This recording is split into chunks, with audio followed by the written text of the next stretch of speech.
around, for anyway. So I'm delighted to be here on this this balmy winter day. So I'm going to talk a little bit about communication knowledge and.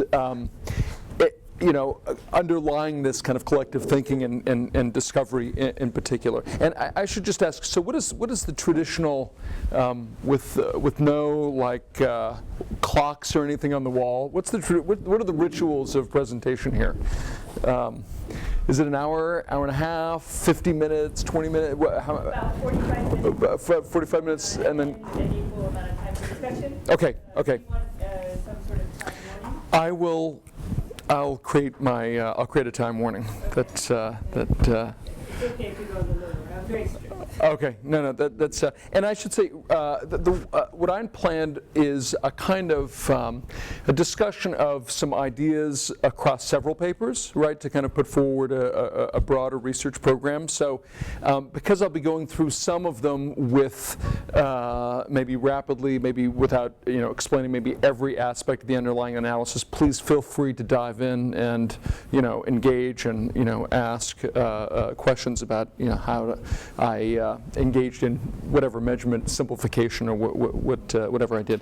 So as Sarah mentioned, we're starting a kind of a computational social science initiative at the University of Chicago. So we're launching a master's program, which I was up late last night negotiating our senior lecturers that we're going to bring into the program and helping to admit students. It's it's a collaboration between computer science directly and also the faculties of sociology, economics, political science, and history. And so I'd love to chat with anyone who's interested in learning more about that program. I also run this center called Knowledge Lab, and we take as a premise the enormous digital archive and communication trace, which are available through the internet, through the distribution of human sensors like cell phones and other rich traces, environmental traces, human traces, to kind of use computational tools, so natural language processing, other kinds of kind of computational content analysis, right? So machine vision and other approaches to kind of harvest intuitions and insights. We also use active learning approaches, like matrix learning approaches, to kind of generate intelligence surveys that kind of ask the most surprising question or the most surprising information task, pose it to the user to kind of create really low-dimensional traces of very high-dimensional preference or other spaces, and then use that to do what I'll call kind of a big data science studies. Use that to really kind of understand where it is that knowledge comes from, the processes of forgetting and certainty and remembering. And then we turn these into kind of identify institutions, right? So individual or institutional level biases that then we kind of turn into statistical instruments for discovery. So, for example, yesterday I was at the University of Manchester working with a guy named Ross King, who has a large, probably the largest kind of robotic scientist setup. And the idea is we've got together a project with DARPA where we're kind of extracting, millions of claims from the cancer biology literature, understanding the kind of the social and technological process by which those claims came about, and how we can kind of provide a kind of an update of those claims as a function of understanding those underlying processes, and then using those to essentially do control over these networks and effectively drug undruggable compounds, right? So essentially we're trying to optimize therapeutic compounds against a variety of different cancers by exploiting essentially this enormous record of previous data and previous information that's embedded inside publications, and so so in some sense this links into a broader community that studies the science of science for the purpose of kind of doing computationally enhanced science, social science as well as natural sciences, and so just shameless plug. If anyone's in the States, March 22nd and 23rd at the Library of Congress. I and some colleagues are running a kind of a Science of Science conference there, which is really focused on bringing together mathematicians, computer scientists, physicists, others, domain scientists with a really analytical background, and using those insights to kind of improve the institutions of science. So what I'm going to kind of put forward today are things that relate to, you could call it a program. I'm not sure it's a program, but what I'm talking about is really kind of a computational sociology of collective thinking and knowing. And by sociology, I'm really talking about the distribution, the population, the aggregation, the combination of insights and knowledge and preferences from a wide range of people, how this ends up shaping collective patterns of association, collective patterns of reasoning, collective institutions like heuristics, which end up shaping the way in which institutions think, and knowing, right? So how it shapes collective patterns of certainty and uncertainty or ambiguity, and the distribution of hunches and tastes. So social collectives do lots of things. They dance, they celebrate, they compete, they fight, they trade, they think. So I really want to focus on this idea of what it might mean to think collectively, right? So how everyone's individually processing information, making decisions, but how then does that aggregate into an institutional pattern, institutionally consistent pattern of attending to and processing information. And so the kind of, the communication ends up being this networking of the collective brain. It's interesting. So this is recent work by Anita Woolley, Alex, Sandy Pentland, and Tom Malone, and some of their collaborators. They talk about evidence for a collective intelligence factor in the performance of human groups. So they posed a number of small groups with these intelligence tasks, and they had all kinds of intelligence and instrumentation, essentially, of individuals in these groups. They had these sociometers that captured the kind of direction of conversation, and they didn't take content, but they used essentially the fast Fourier transform of content to kind of capture what the pattern and relative contributions in each of those conversations were, and they found that there was zero correlation between the intelligence of individual members in the group, even on human problem-solving tasks that were identical or very similar to the problem-solving tasks for the group.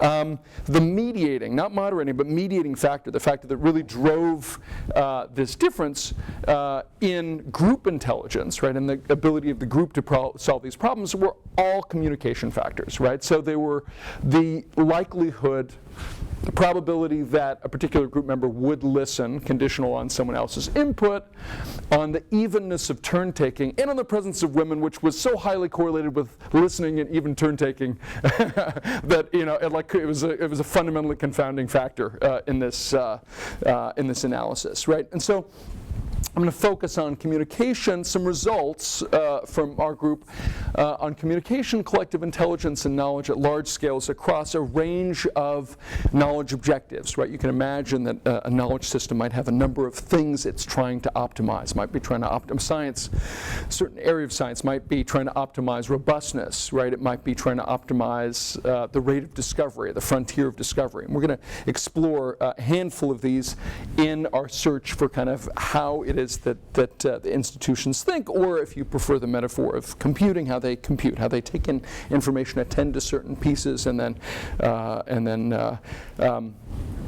connect it. And just one other preface before I dive into our work. I don't know if this is a gloss, Daniel Kahneman's gloss on his former work, Thinking Fast and Slow, just kind of an intuition that it's not always that more complete, more efficient, more precise information passing and processing means that the field gets faster and better relative to a range of these objectives. Like that, in many cases, it turns out that more complete, efficient, and precise communication does the opposite, or actually makes it difficult to accomplish some of those objectives, and you'll see that across cases. So this is kind of thank you to some of my funders from industry and government and philanthropy.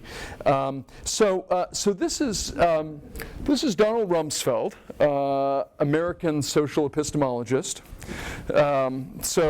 Surrounding the identification or lack of identification of weapons of mass destruction, he kind of coined this tripartite distinction between the things that we know, right, the known knowns, and the known unknowns, right? We know that we don't know certain things. So this is, in science, this, might be Mendeleev's table, right, with kind of holes for missing elements that then we can kind of search for, right? We can attend to. And then we know, that we have unknown unknowns. Like we know that there are things that we don't know about, but we don't know what they are. The thing that he didn't mention in this tripartite distinction were unknown knowns, right? Things that the system knows or that the system doesn't know, that individuals or parts of the system does in fact know, or things that individuals don't know that they know, things that cannot be recalled but can be recognized, right? Things that are in fact institutional knowledge but are not capturable.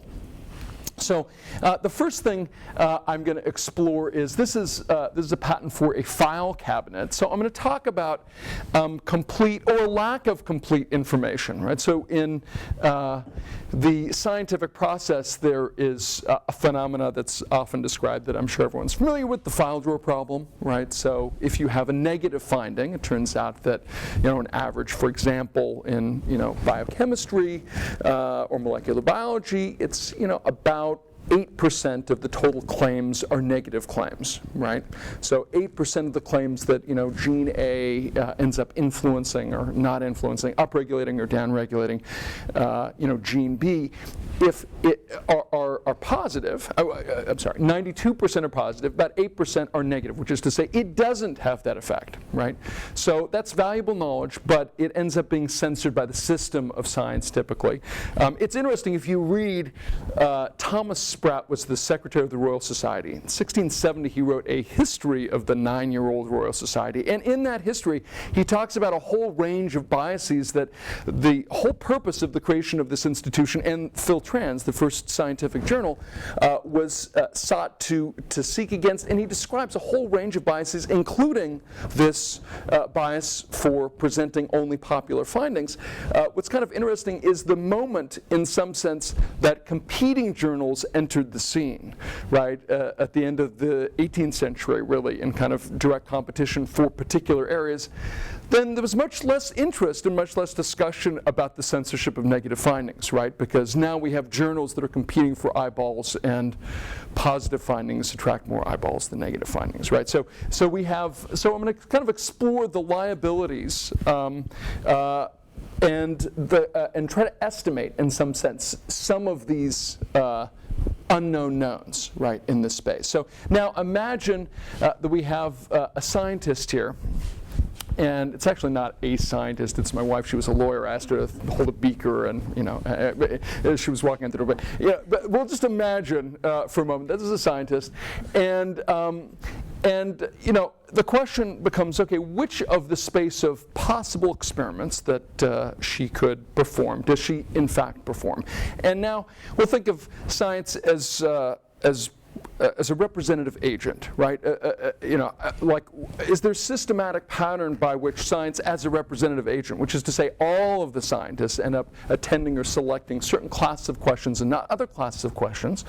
So each of these little molecular vignettes corresponds to a particular paper, right? And there are structures to the molecules that end up getting combined. One can think of these as crossing the areas of molecular biology, biochemistry, and organic chemistry, right? So any disease has a precise molecular trace, right, which ends up showing up as a combination of chemicals in these spaces. And people do different kinds of things. I mean, they combine things that are highly central in this network, and here I'm just describing as a network chemicals that end up being inscribed in their connection with one another as a function of the number of experiments in which they show up together, right?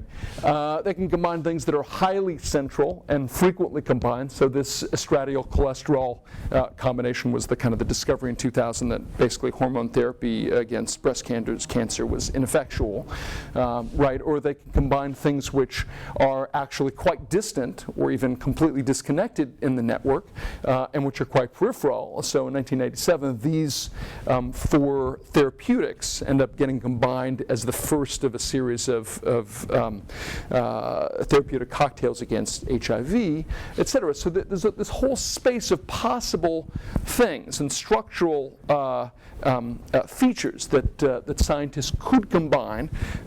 Which ones do they combine, and can we mine that pattern of combination to understand the ones that they mined and didn't reveal through the published record, right? So this is itself a trace of a couple of papers, a Proceedings of the National Academy of Sciences piece from last November, and a piece in the American Sociological Review on tradition and innovation with some colleagues here, a computational biologist, a computer scientist, and my former postdoc Jacob Foster, a physicist who's now in sociology. So then kind of consider that network of chemicals, right? And each paper then represents new sets of combinations, right? Or it invokes new combinations as new chemicals are brought in connection with one another, as old combinations are brought together again in repeated experiments. So if we just look at that network of chemicals over time, we find, and this like color resolution is really bad. So what you can see are that the most common things, kind of on average, are picking very central. So this is, if you take any two chemicals in the system, two that get combined, any pair of two ends up being very central ones in this network on average, although the less common combinations are associated with higher citations.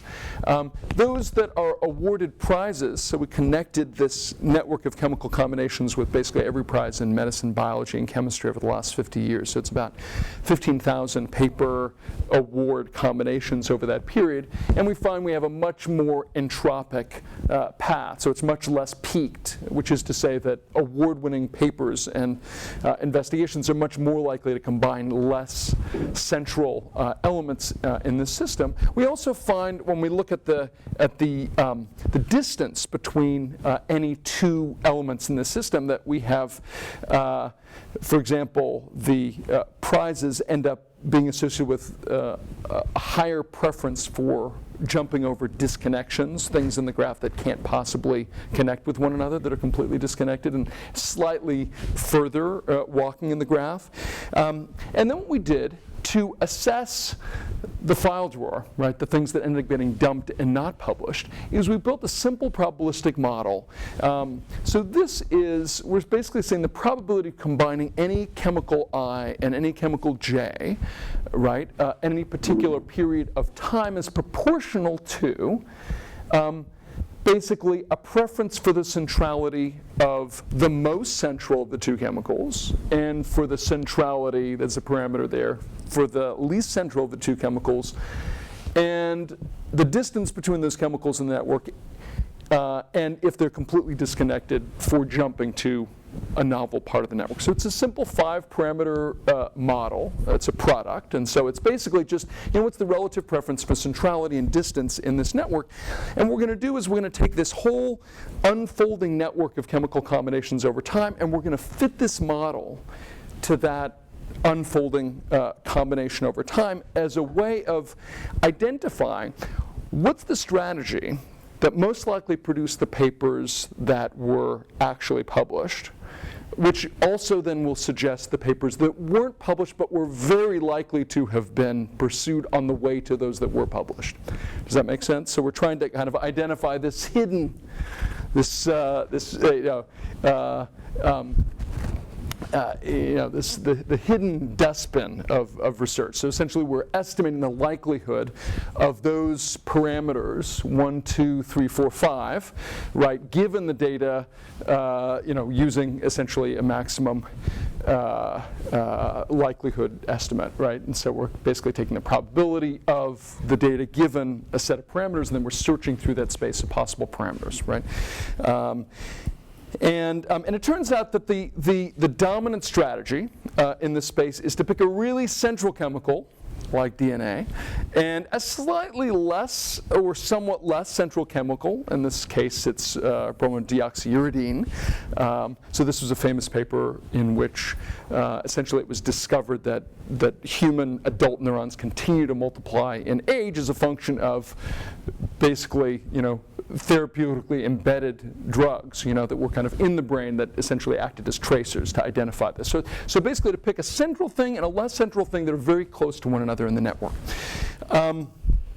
And then what we did was we took a random sample, a structurally random sample from that total network, and we searched through the space of, not all possible, but millions of alternative parameters, right, for that model to identify, right? So then we went through the space of many more than these samples, and identified.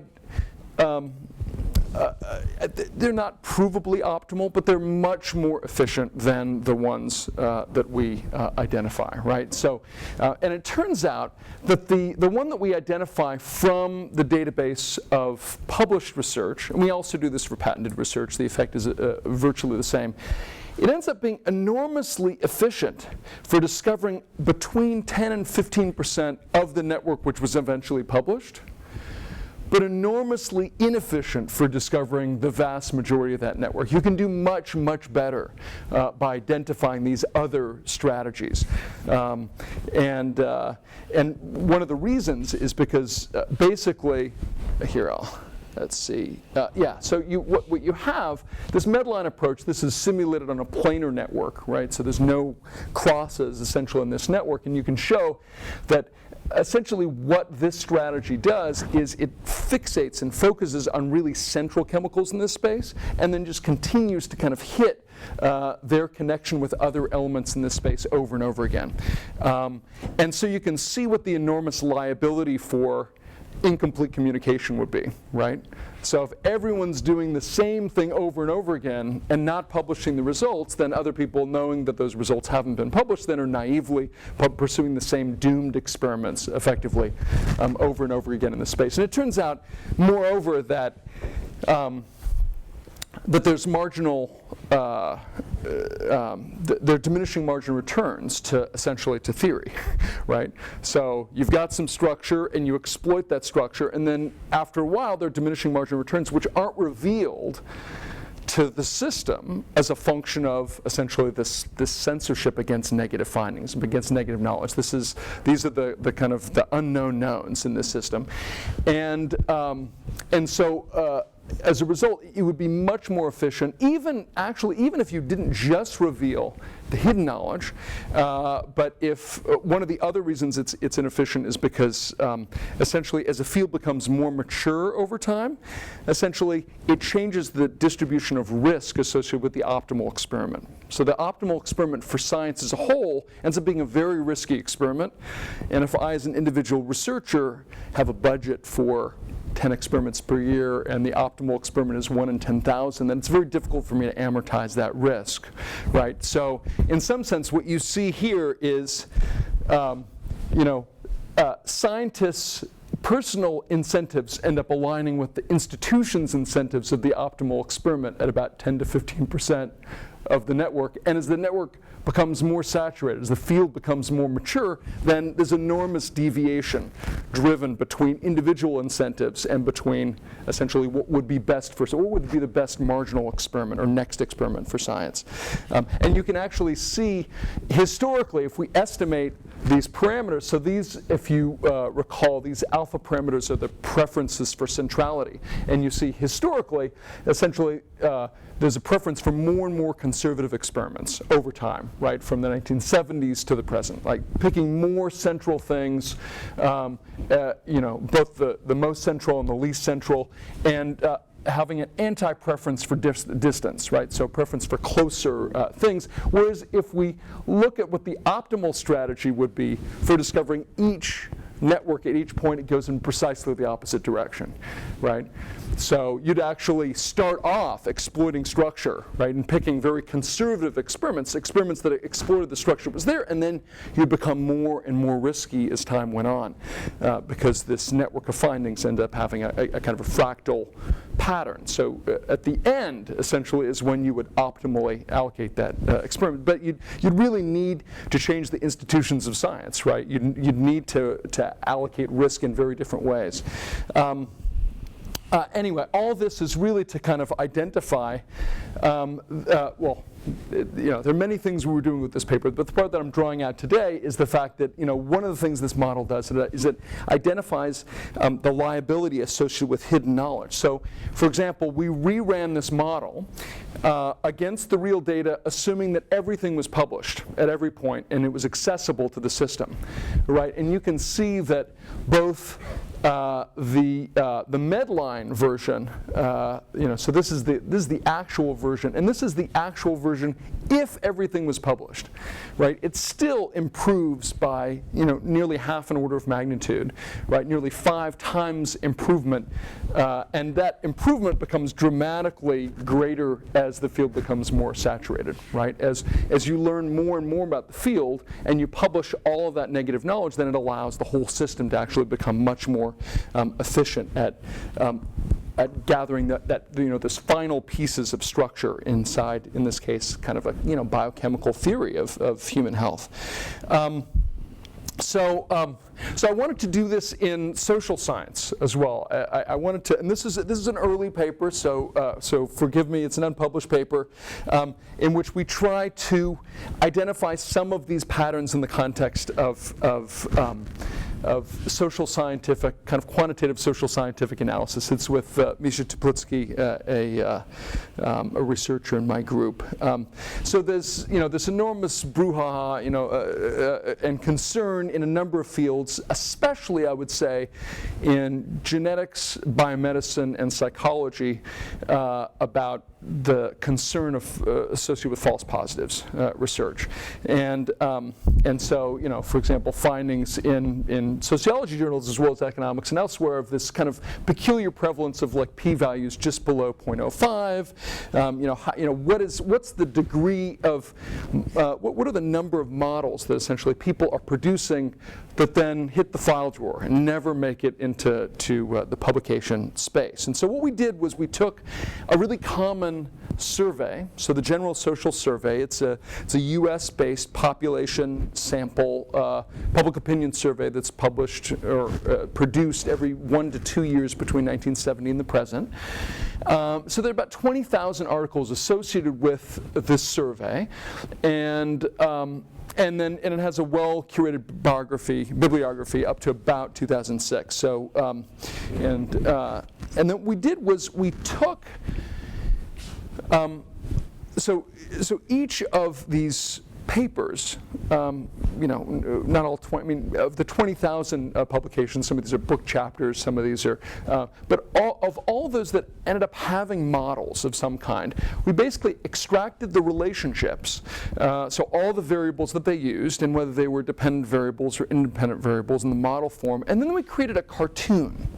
A kind of a cartoon model, which is to say we estimated every dependent variable in each article against every independent variable in each article.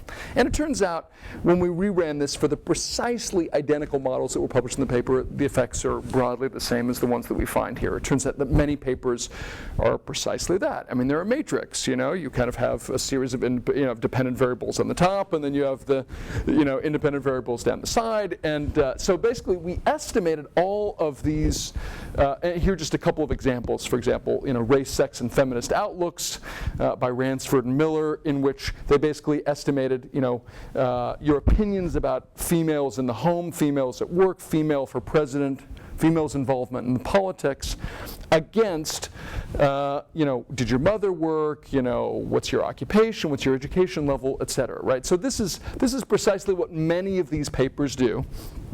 And what we did then is we jiggled the models and we jiggled the data, right, to estimate how many models and which models people were systematically censoring from the published record, right?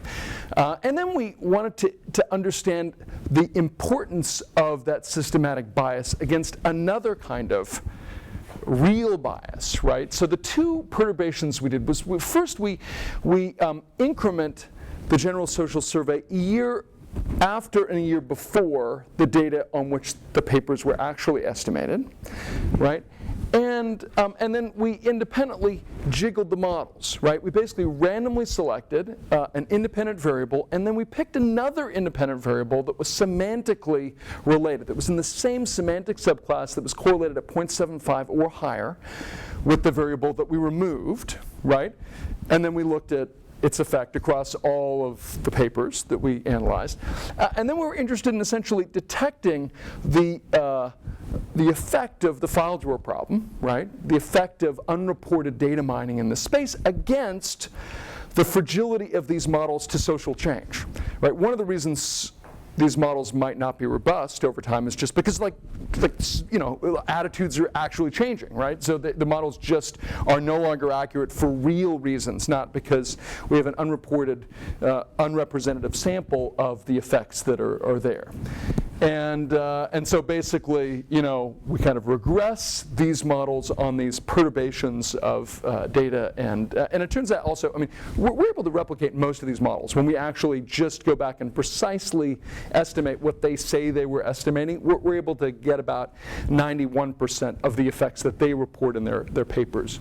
And so then we estimate essentially the fitness of the model, the number of significant effects which are kind of central to the argument, which are in general, and then the effect size, the sum of the effect sizes across, again, the central articulated variables and then all variables, like including control variables.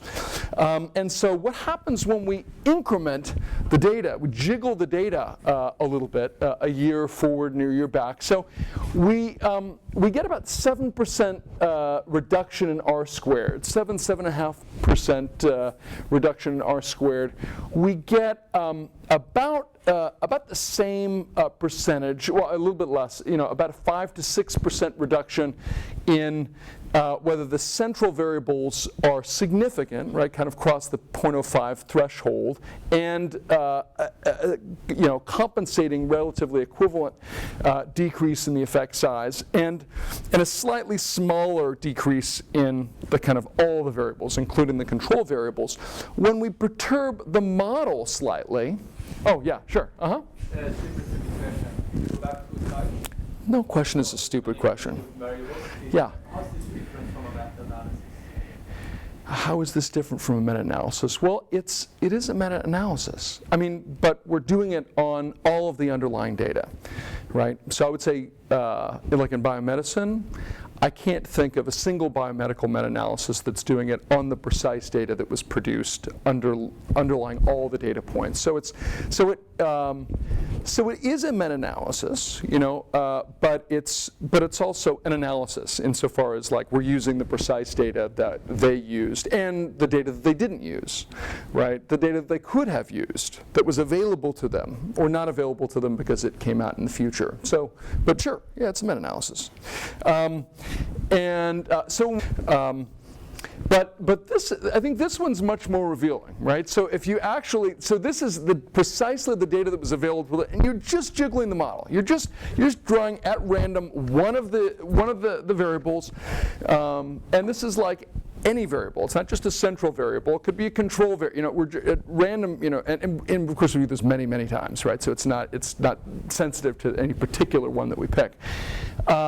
So you pick one variable, and then you replace it with a variable which is like attitudes about abortion, feelings about abortion if it was, a member of your family, so these are correlated at like 0.9, they're broadly kind of capture the same space of attitudes, and so we'll replace that one, right? And what happens is a decrease of about the same size. The scale, it looks different just because this effect is so enormous that we had to just shift the scale of this thing. So it's about the same decrease, a slightly greater decrease in R squared. So it's about 7 to 8% decrease in R squared. But it's like a 30% decrease in the significant effects of central variables in the story. So really quite an enormous decrease. And it turns out it's almost impossible to have this big a decrease and not also allow an increase in the average effect size. I mean, like, there's just not that much space in this model space. Like, you can't both optimize having so many more significant variables and having them all be have a large size. So you actually give up. So that on average, the effect size increases, but because you're pushing this down so far, and it has very little effect on the kind of the full space of control variables. So it's clear that this is what's being optimized, and in fact that people are walking much more broadly through the space of possible models in order to accomplish this objective, right? So it looks like, and again, we're trying to estimate this against full model size, that people, to accomplish this, are probably estimating, more like 50 variables for the 50 models per model that ends up getting published. So there's 49 models that are kind of hidden in that they know about, that, and come on, who hasn't done this, right? There's a couple of variables, you're not sure which is the right one, and 2, 3, 4 variables, and you take the full combinatorial space that inscribes, then you've run like 50 models, and then you find the right one, the one that confirms that theory that you really know deep down is the true theory. So then what's the effect relative to the effect of social change, right? So if we estimate the models that were estimated on all the data as it rolls forward in time, right, we see, not so surprisingly, R squareds decrease over time, right, with a negative slope of about 10%, and we have effect sizes decreasing over time. The significance of the effects actually is insignificantly changing over time, partly because these have been so tuned, and the same is true for all variables. What it turns out is that basically, the amount of data mining and unrepresentative reporting of results is equivalent to about a decade of social change, right? So basically, the same distortion in your model is represented as a function of you not reporting all the models that you actually run, and if 10 years were to pass, and you were to run that model again, and attitudes are different, right? So my conclusion in some sense is here not just that, like data mining is bad. I mean, reported data mining, right, that actually accounts for things in a reasonable way may be good, right? Because if you just focused on those models, right, the old models, like the theory-induced models, right, with no rigidity, then you actually would miss much of the change that takes place over this period. And so is more always better? Is more information disclosure always better? Well, it may be that too much information or too much communication can slow the search, so we miss the real trends, right? So it turns out that sociologists clearly asterisk hunt, but they may not asterisk hunt as much as has been feared and described in other contexts. The real problem, and it's not a problem, it's just, it's the nature of social science, is social change, right? So this is the robustness to asterisk hunting is about equivalent to a decade of social change. And I think this has changed with the rise of large-scale sensor and opinion data, right? Because in some sense, if it's passively collected from digital traces of human action, then you can discover in one set and test or confirm in another set, right? So in some sense, you don't have the same preciousness of data. And so in some sense, the conclusion, if anything, is the social scientists could engage in more reported data mining, again, reported data mining, and not less in this space. So the second thing, and I realize I'm getting close to when I was supposed to turn it over for questions. So I'll go maybe a little quickly through these next couple of ideas. Is about how efficiency of communication ends up shaping knowledge in a particular space. And so this kind of mentions some of this work in a paper called Finding Structural Holes with a number of colleagues, including Martin Rosval, who runs the center here. So we have jargon in disciplines and in communities, right? So very specific language which is tuned to the attention and interests and needs of the community, like this. The n=1 4 super Yang-Mills plasma studied in the regime of weak coupling, collective excitations and collision processes are discussed and compared to those of QCD plasma. The two systems are concluded to be very similar. So it's like, there's efficient communication. There's a lot of information that's packed into these assumed acronyms and very specifically defined terms, but of course it also impedes. It impedes like your and certainly my, perhaps not your, accessibility of like really what's going on, what's at stake with this piece. So one can think about a simple model of communication where a writer, in this case, we'll have Norbert Wiener, for example, speaking to someone in his community, Claude Shannon, right? So he draws a phrase out of his working vocabulary at some probability, and Claude Shannon receives said phrase. And in some sense, the difficulty of interpreting that phrase is inversely proportional to its probability, right? So there's 1 over the log probability of that phrase being frequent within the lexicon, which is to say that, but basically, if you frequently encounter things, they are available to you in your lexicon. If they infrequently account them, you have to look them up, if you will, in your lexicon. So it turns out that the effort required for the reader to decode a message of a sequence of kind of statements X, right, of some probability, conditional on the same distribution being familiar or known to the reader, is the entropy, right, of those statements, right? So H of xi, which is basically the negative probability of that thing times the kind of the log base 2, the log probability in bits of that event. So basically, infrequent events end up having more entropy. They end up requiring more effort to resolve, basically, in the lexicon. And if you have a special focus on a certain area, then that actually increases the efficiency, right? So if we, and that's typically what we do in knowledge communities. We invest our acronyms, we invest our jargon in very specific things that are very frequent and common within those communities. And in fact, in other work, we can show the rate at which things become jargonized, right? Or now it's different, however, if you're speaking, if Norbert Wiener, the kind of writer of systems theory, right, from the 30s and 40s, is speaking to somebody else who's interested. This is Gregory Bateson, an anthropologist who was very interested in systems theory at the time, but he had a different vocabulary, right?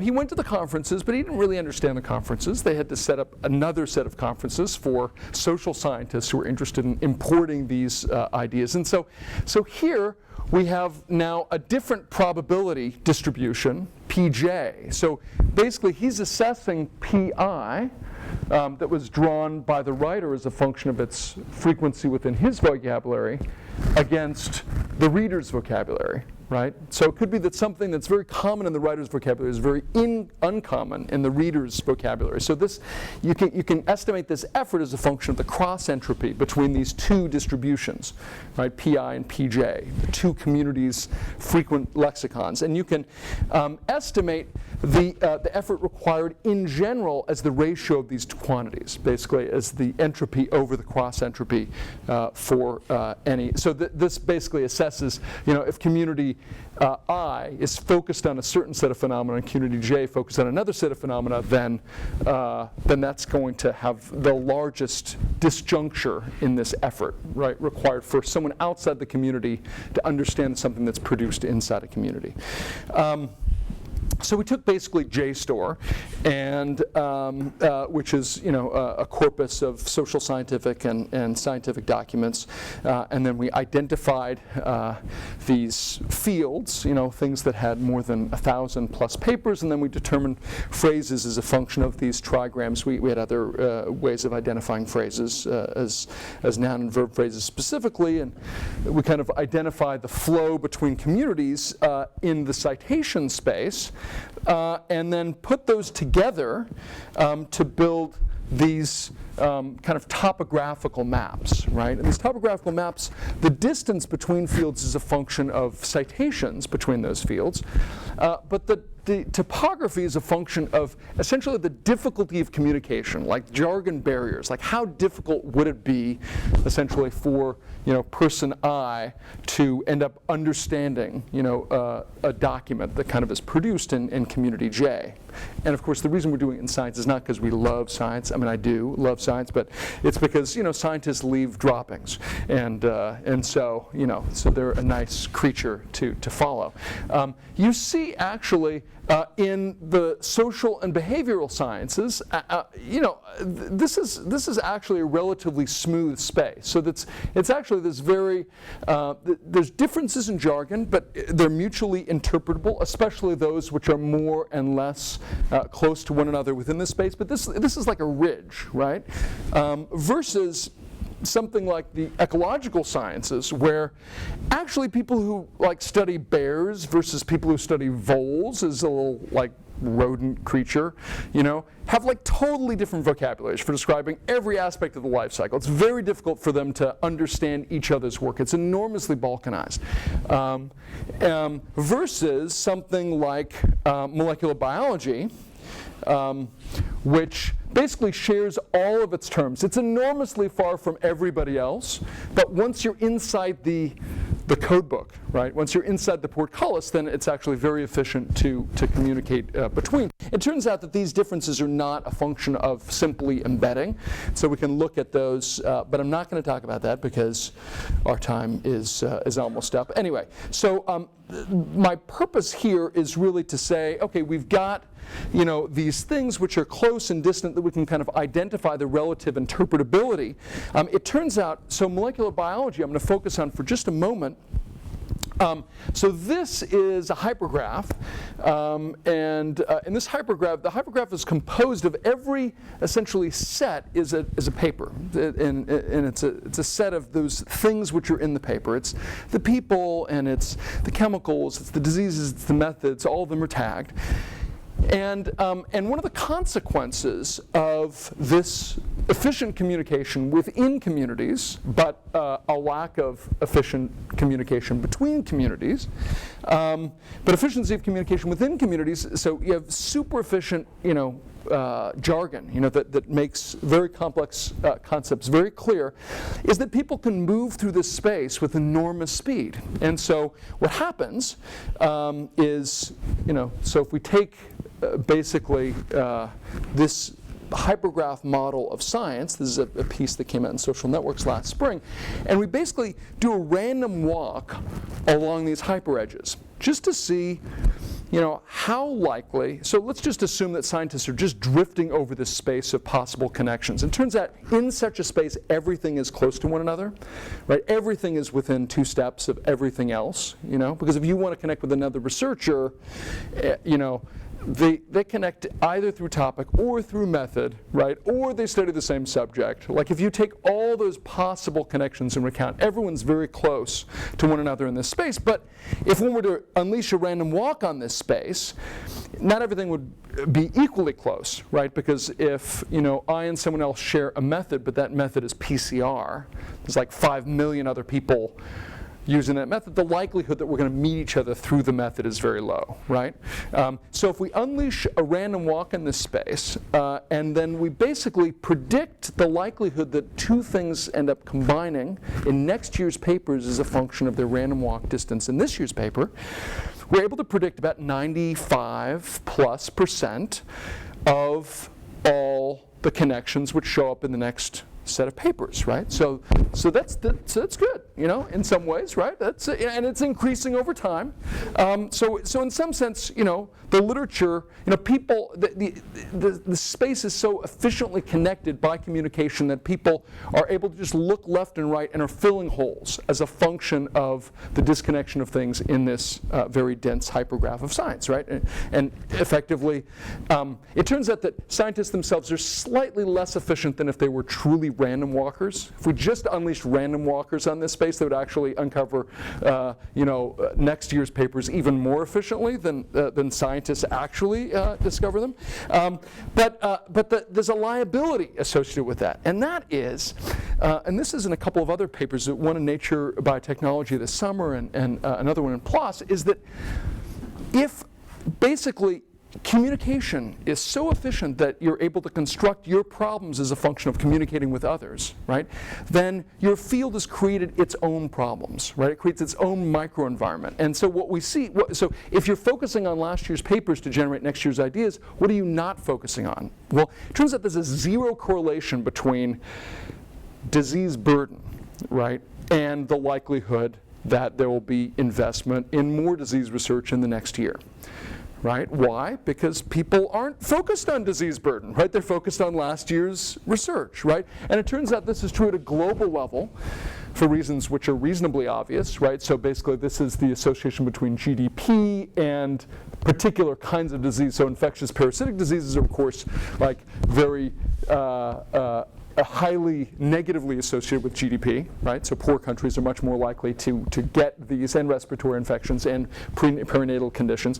And malignant neoplasms, cancers, and musculoskeletal diseases, arthritis, right? So old people's diseases are highly associated, positively associated with GDP. So you can imagine, well, it could be just at the global level. Well, if you go inside the country, so we took all of the insurance claim data for about a third of the US population's medical records, and we looked at the investment in basically the cost of any particular treatment, and that cost ends up being associated with also disability-adjusted life years, the amount of pain and suffering that particular disease causes.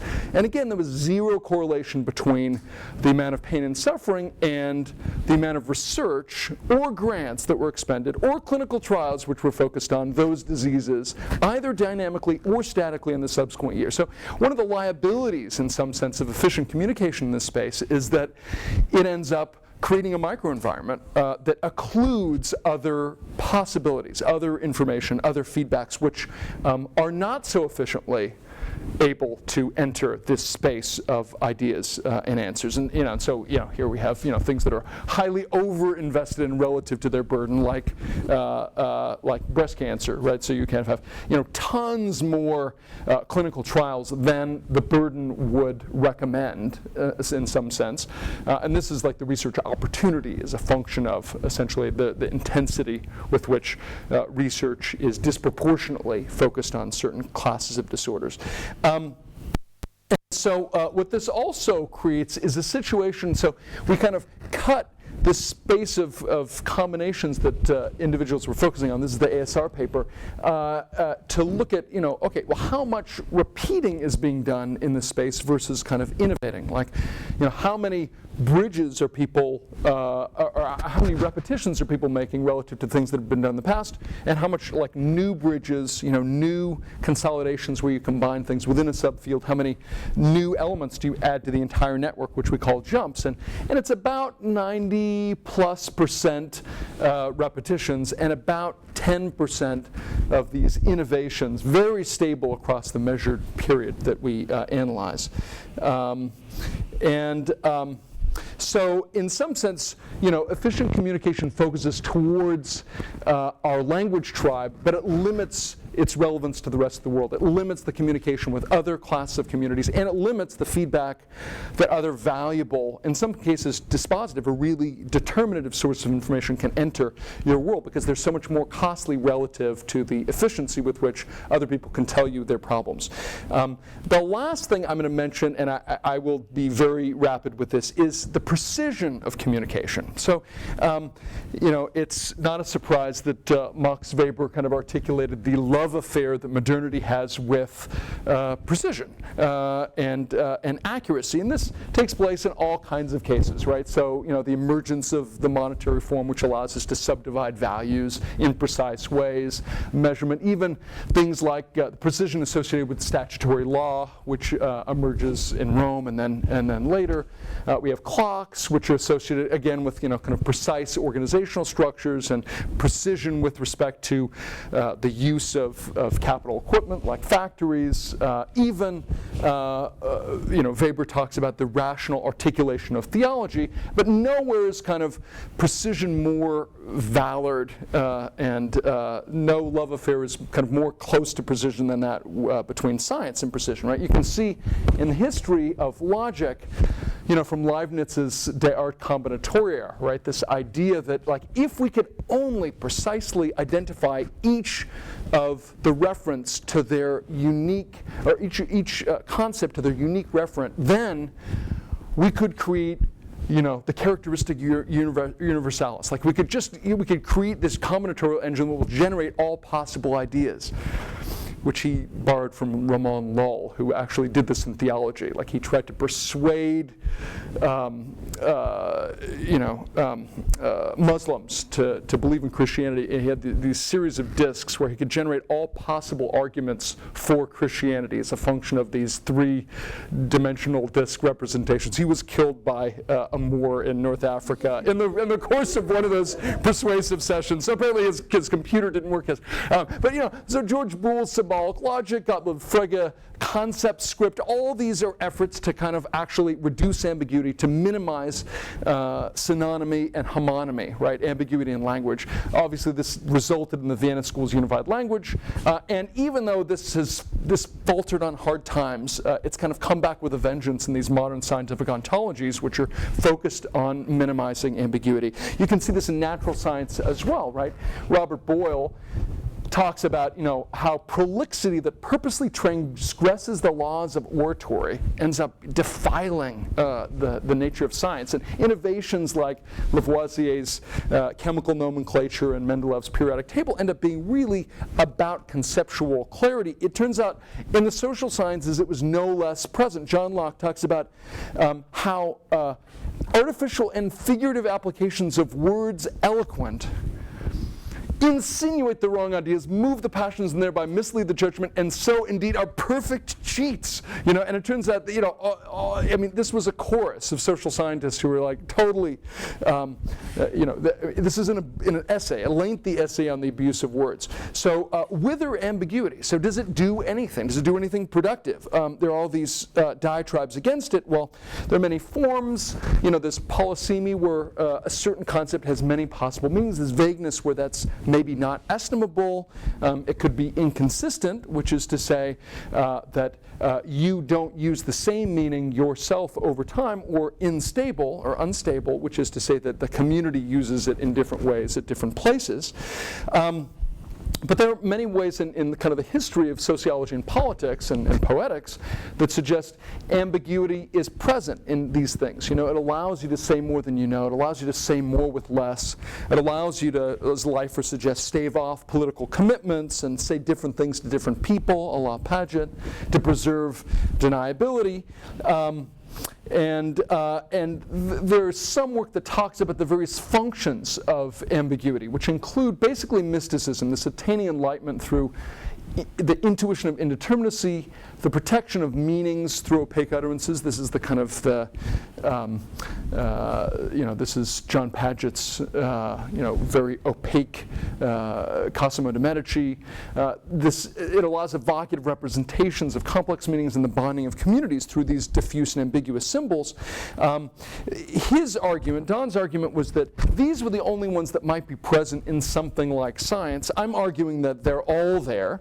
That scientists use ambiguity to persuade other people, to engage in paradox and the unanswerable critique, to avoid irresponsibility, and to really suggest more than they actually know or could responsibly say in a paper or a discussion section. Come on, we've all done that. I've done that.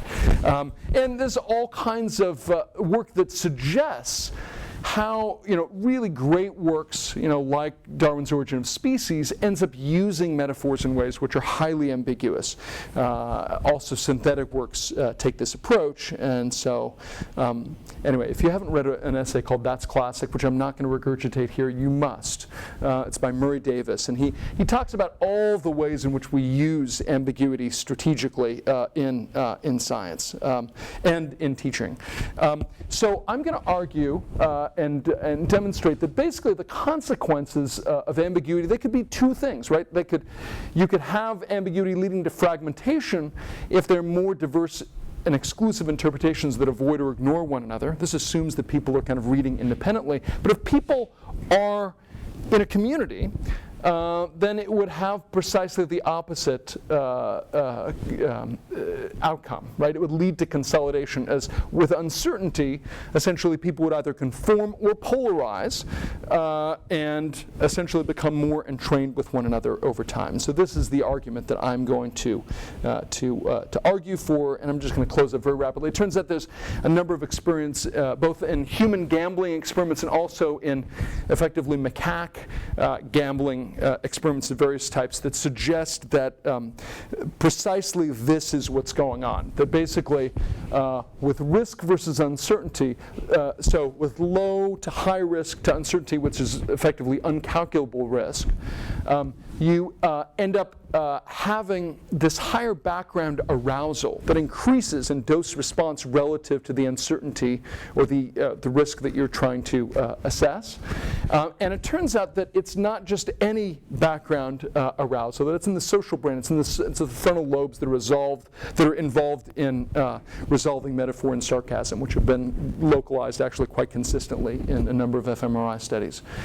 So I'm just going to introduce a couple of rapid measures. I mean, I'm not even going to introduce them. I'm just going to mention them. So I measure lexical ambiguity through basically information theoretic entropy, a concept that I've already mentioned today. The intuition here is if you have a coin flip, for example, if you have an even coin, right? So both heads or tails are equally available to you and are equally likely to land, then you have maximum ambiguity about basically the state of this random variable, right? You don't know, right? That's why we flip a coin in the first place.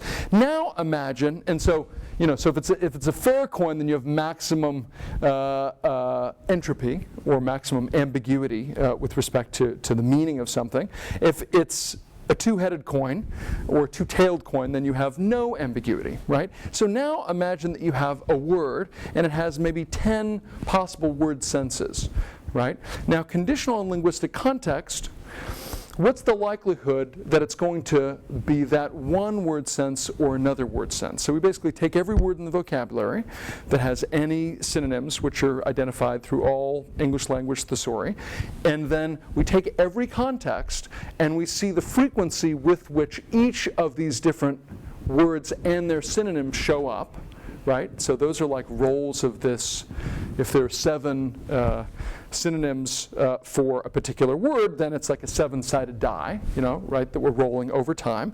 And then basically, if it's equally spread, all these different word senses, conditional on linguistic context, then you have no idea what the hell they mean, right? And you can see if you calculate this for poetry, for example, it's highly entropic. For literature, for novels, it's somewhat less entropic, and I'll show you for humanities next, and then the social sciences, and the kind of the community level sciences like ecology, and then the physical sciences, and biology, medicine, and chemistry are the most precise, or the most templated use of natural language. I also correct for missing data, right? Because you can't assume that the draws that you see in the distribution of text are all the possible draws, or you'll distort your estimation. So you just treat those actual draws, the existence of each of those synonyms, as just draws from some underlying distribution which you estimate, and then you actually smooth out this distribution and correct it. And then how do we measure fragmentation or consolidation? We also measure it as a function of a kind of entropy. So what's the uncertainty with which you estimate a citation path of all the things that cite this core work? If there's high entropy over those citation paths, then that means that there's a whole lot of cross interlinking of those sites. So when someone reads this paper, they look over and look at other papers that also cite that paper. If there's no entropy, that means you can trace every single path uniquely to the core paper, which means that no one is looking at anybody else.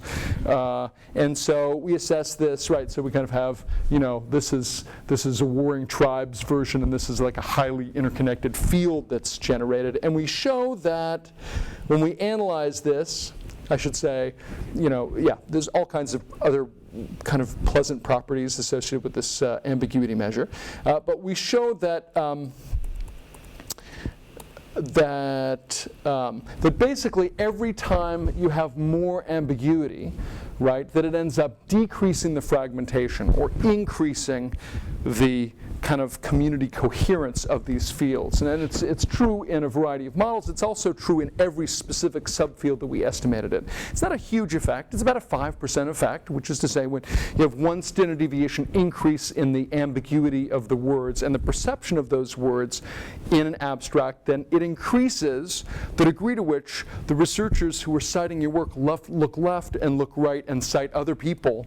And then it turns out that actually increases as a function of, it increases as a function of the number of fields which are involved. So you're even more likely to look left and look right if other people are in different fields who are citing the core ambiguous work. Anyway, so I'm just going to jump to, so basically in terms of ambiguity, we have this rank order that seems reasonable. It turns out that people also perceive this ambiguity in ways that conform with this measure.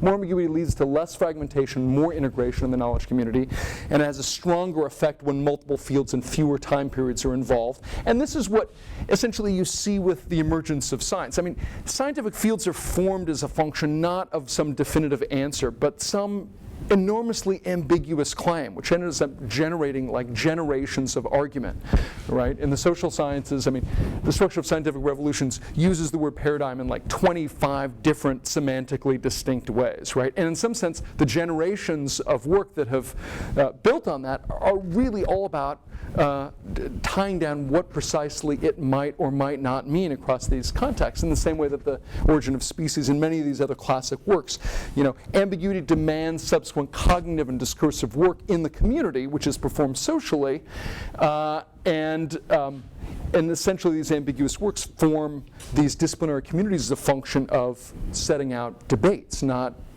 canonical agendas. So anyway, in total, I'm arguing that communication shapes collective thinking and knowledge, but not in the way we might imagine, right? It means that you want complete information, but not too complete information, right? Efficient information and communication, but not too efficient, right?